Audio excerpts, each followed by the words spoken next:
Protests against the invasion of Ukraine are gaining momentum. Over the last few days, thousands have staged anti-war demonstrations in countries like Germany, England, Canada and even Russia. Smaller protests have also been cropping up in parts of South Africa. eNCA's Monique Mortlock reports.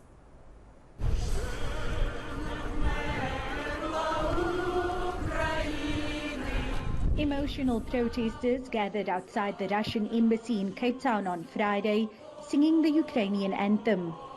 Stop war! Stop war! Stop war! The Ukrainian Association of South Africa is calling on the South African government to take decisive action against Russia.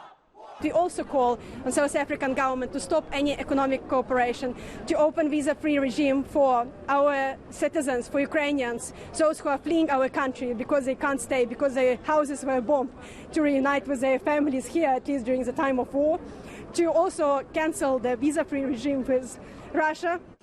Anti-war protests are continuing, with Ukrainians, Russians and some locals gathering in Johannesburg and in Cape Town. Protesters are calling for peace in Ukraine.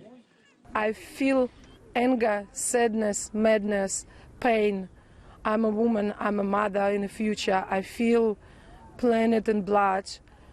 And mostly what I feel that my hands is empty. I cannot do anything about it. I'm in 1,000 kilometers. We feel that as citizens, we feel the responsibility for our government.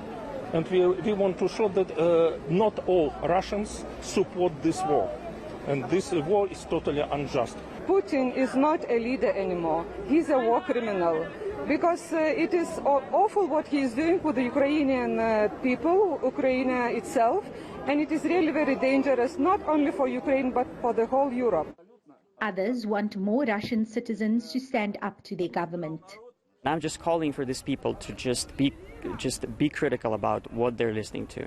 I call them to go and check the information on international media. I call them to just not blindlessly follow what their government is telling them, because that is simply not true. That is not what is happening in Ukraine at this point. Ukraine is getting invaded by Russia ruthlessly. The Anglican Archbishop of Cape Town, Thabo Makgoba, has also joined the call for a ceasefire, suggesting a worldwide indaba seeking interventions.